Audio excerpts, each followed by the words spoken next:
अस्सलामु अलैकुम वरहमतुल्लाहि वबरकातुहू। बिस्मिल्लाहिर्रहमानिर्रहीम। रब्बिश इश्रह ली सदरी वयस्सिर ली अमरी वाहलुल उक़दतम मिन लिसानी यफ़क़हू क़ौली। बच्चों, आज जो है वो हम क्योंकि लास्ट टाइम हमने वेक्टर की मल्टीप्लिकेशन पढ़ ली थी, डॉट प्रोडक्ट और क्रॉस प्रोडक्ट, और आज हम इंशाल्लाह जो इसका लास्ट टॉपिक है इस चैप्टर का वो पढ़ेंगे, और वो है इक्विलिब्रियम। तो हम इक्विलिब्रियम की बात करते हैं। इक्विलिब्रियम है क्या? पहले इक्विलिब्रियम आप सुन लें कि इक्विलिब्रियम क्या होता है। ये लेक्चर थोड़ा सा मैंने लिखा हुआ है, इसको पहले आप देख लें। मैं इसको रिवाइज़ कर देता हूँ ताकि इसको मैं बता देता हूँ आपको, ताकि आपको समझ आ जाए कि इक्विलिब्रियम क्या होता है। टॉपिक हमारा आखिरी है इस चैप्टर का, वो है इक्विलिब्रियम। और इक्विलिब्रियम जो है ये क्या होता है? इक्विलिब्रियम असल में ये बैलेंसिंग होती है किसी ऑब्जेक्ट की, कि अगर एक ऑब्जेक्ट जो है वो बैलेंस में हो तो उसको कहते हैं इक्विलिब्रियम। लेकिन ये लेमैन डेफिनेशन है। टेक्निकल डेफिनेशन जो फिज़िक्स वालों के लिए है वो असल में हम पढ़ेंगे। और उसके लिए पहले ज़रूरी ये है कि हम न्यूटन के जो 2 लाज हैं, न्यूटन के टोटल 3 लाज हैं, मोशन के 3 लाज हैं, फर्स्ट लॉ, सेकंड लॉ और थर्ड लॉ। हम पहला और दूसरा लॉ पहले समझ लेते हैं। अगर हमें उन लॉज की समझ आएगी तो हम इक्विलिब्रियम को समझ पाएंगे, अदरवाइज हमें समझ नहीं आएगी। न्यूटन का पहला लॉ जो है, क्योंकि आपने मैट्रिक में पढ़ा है, न्यूटन का फर्स्ट लॉ ऑफ मोशन जो है उसकी डेफिनेशन क्या है? If in the absence of any force, ठीक है ना जी, if there is no force, in the absence of any force, और if there is no force, then यानी अगर कुव्वत ना हो तो क्या होता है? फिर क्या होता है? उसकी 2 रिजल्ट निकलते हैं कुव्वत ना होने के। नंबर 1 यानी इन the absence of any force, यानी अगर कुव्वत ना हो तो फिर क्या होता है? If the body at rest it will remain at rest. Body अगर रुका हुआ है तो रुका हुआ रहेगा। And if the body is moving, और अगर एक बॉडी मूव कर रहा है तो it will continue its motion, ये अपनी मोशन हरकत को जारी रखेगा ऑन द स्ट्रेट लाइन, सीधी लाइन पर, with uniform velocity. Uniform velocity से वो सीधा चलता रहेगा। 2 असर होंगे। यानी फर्स्ट लॉ न्यूटन का ये है कि अगर कुव्वतें, ये जो समेशन साइन का मतलब क्या है? Net force. समेशन साइन का मतलब क्या है? Net force, total force. यानी अगर आपके पास 2, 4, 10, 1, 2, 3, 4, 10, 20, 50, 100 कुव्वतें हैं, उन सबको इकट्ठा करें, जो टोटल फोर्स आएगी उसको कहते हैं net force. So summation sign का मतलब है, समेशन एफ का मतलब है नेट फोर्स। अगर नेट फोर्स 0 हो, अगर नेट फोर्स 0 हो, if the body at rest it will remain at rest, if the body is in motion it will continue its motion along the straight line with constant velocity और uniform velocity. ये 2 conditions इसकी बनेगी। तो ये तो हो गया first law, Newton का फर्स्ट लॉ। शायद आपने न्यूटन के पहले लॉ की जो मैथमेटिकल फॉर्म है वो नहीं पढ़ी हुई थी। ये न्यूटन के फर्स्ट लॉ ऑफ मोशन जो है ना न्यूटन का, उसकी मैथमेटिकल फॉर्म है। जिस तरह के सेकंड लॉ को F = ma लिखते हैं, इसी तरह फर्स्ट लॉ को F = 0 लिखते हैं। तो ये फर्स्ट न्यूटन का फर्स्ट लॉ है। न्यूटन का सेकंड लॉ क्या है आप जानते हैं। अगर फोर्स ना हो तो फिर क्या होता है? 2 चीजें मैंने बता दी है। अगर फोर्स हो फिर क्या होता है भाई? अगर फोर्स हो तो फिर एक्सेलरेशन पैदा होता है बॉडी में, इसरा पैदा होता है। इसरा के मुतालिक आप जानते हैं, मैं यहां पर इसरा की बात नहीं करूंगा। If the body, when the force is applied on any object, यानी एक ऑब्जेक्ट के ऊपर अगर कुव्वत लग रही है तो उसे क्या होगा? नेट फोर्स लग रही है, ठीक है जी। तो क्या होगा? उसके अंदर इसरा पैदा हो जाएगा, ठीक है जी। और ये इसरा जो है, this acceleration will be directly proportional to the force, यानी फोर्स जितनी ज्यादा होगी एक्सेलरेशन उतना ज्यादा होगा। डायरेक्टली प्रोपोर्शनल है एक्सेलरेशन जो है, ये फोर्स के डायरेक्टली प्रोपोर्शनल है और मास के इनवर्सली प्रोपोर्शनल है। ये 2 चीजें। तीसरी चीज, ये जो इसरा होता है ये फोर्स की ही सिमत में पैदा होता है। यानी जिधर फोर्स लगती है, अगर फोर्स इधर लगेगी तो इसरा इधर पैदा होगा, अगर फोर्स इधर लगेगी तो इसरा इधर पैदा होगा। यानी कुव्वत की डायरेक्शन में ही इसरा की डायरेक्शन होती है। 3 चीजें याद रखनी है सेकंड लॉ में कि जब कुव्वत लगती है फिर क्या होता है, फिर इसरा पैदा होता है। इसरा को क्या होता है, ये इसरा जो होता है ये कुव्वत ही की डायरेक्शन में होता है, कुव्वत के डायरेक्टली प्रोपोर्शनल होता है, मैस के इनवर्सली प्रोपोर्शनल होता है। ये तब होता है अगर कोई ऑब्जेक्ट जो है वो स्ट्रेट लाइन में मूव कर रहा हो। अगर एक ऑब्जेक्ट जो है वो सर्कल में मूव कर रहा हो, क्योंकि वो भी तो मोशन है ना, सर्कल में मूव कर रहा हो, तो उस सिचुएशन में जो सेकंड लॉ है, उस सेकंड लॉ की फॉर्म जो है, यानी उसी तरह का सेकंड लॉ की तरह का, जिसे कहते हैं ये एनालॉगस टू सेकंड लॉ, ये वाला सेकंड लॉ अप्लाई होता है रोटेशनल मोशन पर। यानी समझे, ये फोर्स है, ये टार्क है, ये मैस है, ये मोमेंट ऑफ इनर्शिया है, या यूं कहेंगे ये इनर्शिया होता है। मैस क्या होता है, इनर्शिया। ये इनर्शिया है, ये मोमेंट ऑफ इनर्शिया है, ये एक्सेलरेशन है, लीनियर एक्सेलरेशन है, ये एंगुलर एक्सेलरेशन है। तो ये सेकंड लॉ की ही फॉर्म है, लेकिन एंगुलर मोशन के लिए हम इसको इस्तेमाल करते हैं। आपकी बुक के अंदर भी लिखा हुआ है कि ये सेकंड लॉ का रोटेशनल एनालॉग है। यानी रोटेशन अगर हो रही हो तो सेकंड लॉ ये इस्तेमाल करते हैं। यानी अगर टार्क हो तो, यानी असल में टार्क हो तो ये वाला सेकंड लॉ अप्लाई होता है। इसको सेकंड लॉ की ही फॉर्म कहते हैं। चलिए जी, तो ये फर्स्ट लॉ हो गया न्यूटन का, ये सेकंड लॉ हो गया। अच्छा, उसके बाद इस टार्क को यू भी लिखते हैं। ये टार्क हमने लास्ट लेक्चर में पढ़ा था, R cross F. R cross F क्या होता है, टार्क। आर क्या है, पोजीशन वेक्टर है। एफ क्या है, फोर्स जो ऑब्जेक्ट पर लगती है। तो उसके अंदर टार्क, अगर पोजीशन वेक्टर को मल्टीप्लाई करें कुव्वत से, पोजीशन वेक्टर किसका, यानी ओरिजिन से लेके कुव्वत के लगने का जो पॉइंट होता है उस तक का फासला, उसको कहते हैं आर या पोजीशन वेक्टर। और इनका जो क्रॉस प्रोडक्ट है वो टार्क होता है। ठीक है जी। तो असल में टार्क कहां से जनरेट होता है, कहां से बनता है, फोर्स से ही बनता है। यानी अगर फोर्स जीरो होगी तो टार्क जीरो होगा। ठीक है जी। चलिए जी, तो ये बात हमने कर ली है। ठीक हो गया।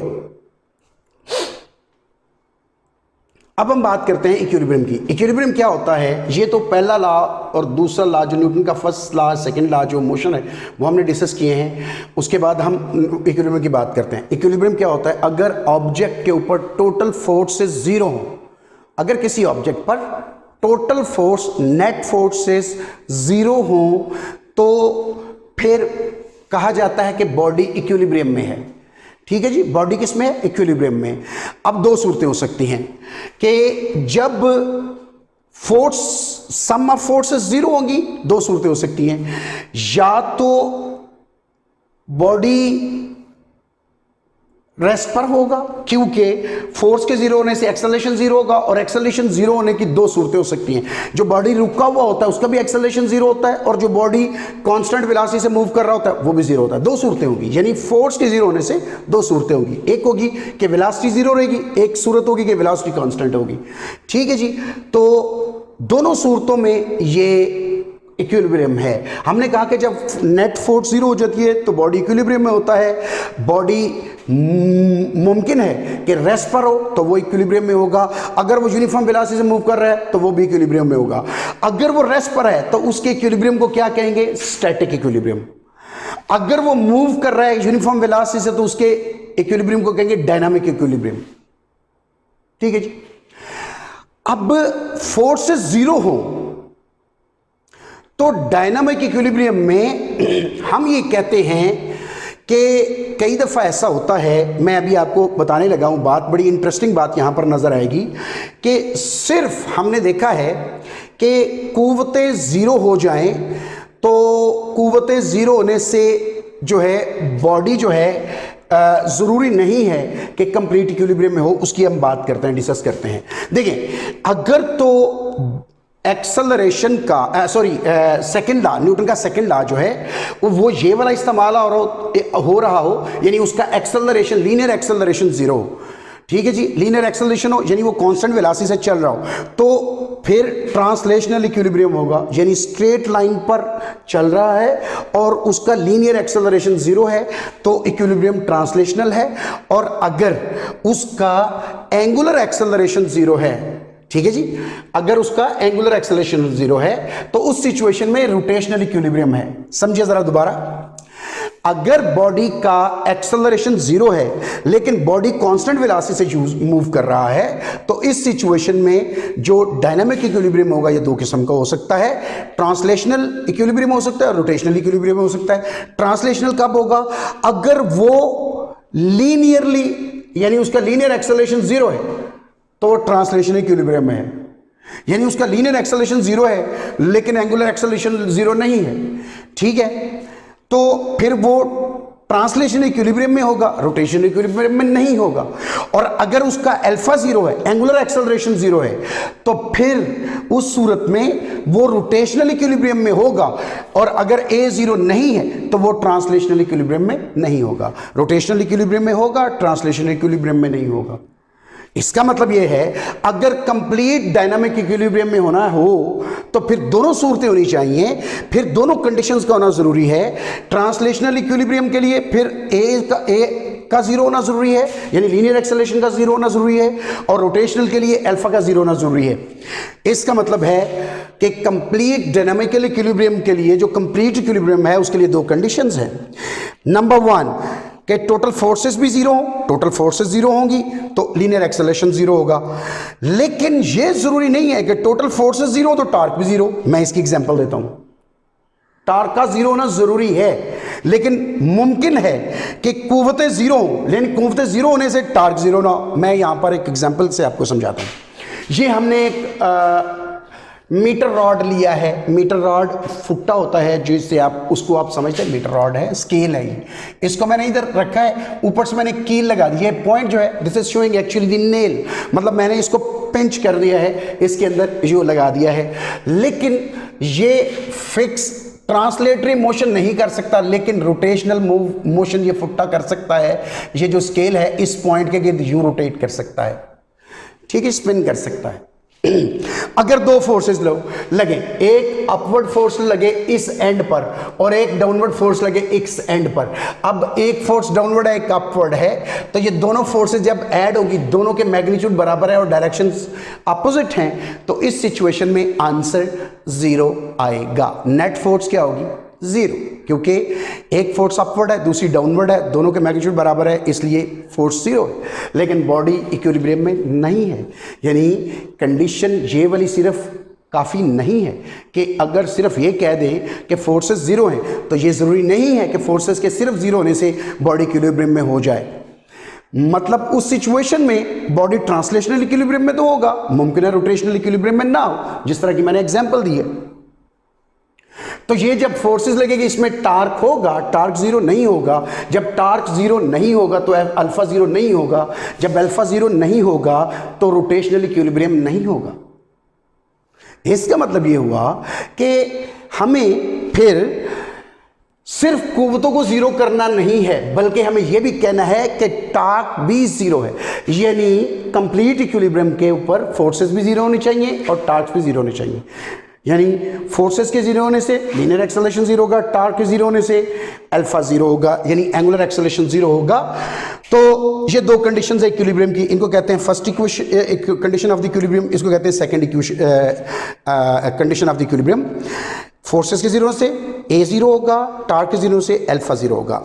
ओके, अब हम इन कंडीशन को जरा स्प्लिट करके देखते हैं, क्योंकि ये जो नेट फोर्स है ये 2 डायमेंशनल हो सकती है। कैसे 2 डायमेंशनल हो सकती है? हमें पता है कि कोई भी वेक्टर होता है उसकी कंपोनेंट हो सकते हैं, पहला कंपोनेंट, दूसरा कंपोनेंट, तीसरा कंपोनेंट। वो अगर फर्स्ट 1 डायमेंशनल फोर्स है तो एक कंपोनेंट होगा, 2 डायमेंशनल फोर्स है तो 2 कंपोनेंट होंगे, 3 डायमेंशनल फोर्स है तो 3 कंपोनेंट होंगे। मैं 2 डायमेंशन की बात करता हूँ, सॉरी यस 2 डायमेंशनल फोर्स की बात करता हूँ। अगर आपकी ये फोर्स 2 डायमेंशनल है और इसके 2 कंपोनेंट है x और y, तो इसे लेंगे fxi और fyj। तो इस सिचुएशन में देखें, इसका 0 होना भी जरूरी है और इसका 0 होना भी जरूरी है, तब ये समेशन f0 होगा। अगर ये 0 ना हो, f फिर भी 0 नहीं होगा, यानी fx 0 fy 0 ना हो तो f 0 नहीं होगा। और अगर fx 0 ना हो, fy 0 फिर भी f 0 नहीं होगा। इन दोनों का 0 होना जरूरी है। सो इस सिचुएशन में हमें यह पता चला कि fx जो फोर्स का x कंपोनेंट है उनका सम भी 0 होना चाहिए। The sum of all the components along the x-axis should be 0 and the sum of all the components along the y-axis should be 0. तो फोर्स के 0 होने से ये दोनों 0 होंगे तो होगा. उसके बाद ये जी दूसरी बात, इसको सेपरेट करते हैं. ये नेट टार्क 0 कब होगा? अगर टार्क क्लॉकवाइज और एंटी क्लॉकवाइज दोनों टार्क हो तो टार्क 0 होगा. अगर सिर्फ एक कोई क्लॉकवाइज टार्क हो या एंटी क्लॉकवाइज टार्क हो तो ये 0 नहीं होगा. मैं आपको इसकी बात समझाता हूं थोड़ी सी. फर्ज करें, देखिए ना, इस फोर्स की वजह से और इसको फोर्स की वजह से, दोनों की वजह से, एक अपवर्ड फोर्स है ये वाली और एक डाउनवर्ड फोर्स है, दोनों की वजह से टार्क जनरेट हो रहा है. लेकिन मजे की बात है, दोनों की वजह से टार्क जो है वो क्लॉकवाइज जनरेट हो रहा है. इसकी वजह से भी क्लॉकवाइज है, इसकी वजह से भी क्लॉकवाइज है. दोनों कुव्वतों की वजह से टार्क कौन सा है? क्लॉकवाइज. जब टार्क है तो एक्सेलरेशन 0 नहीं है, तो बॉडी रोटेशनल इक्विलिब्रियम में नहीं आएगा. इसका मतलब ये हुआ टार्क को 0 करने के लिए जरूरी है कि एक यानी दो फोर्सेस हो जिनके मैग्नीट्यूड बराबर हो. ठीक है, ऐसी कुव्वतें जिनके मैग्नीट्यूड बराबर हों और वो अपोजिट डायरेक्शन में लग रही हो, उनको कहते हैं कपल.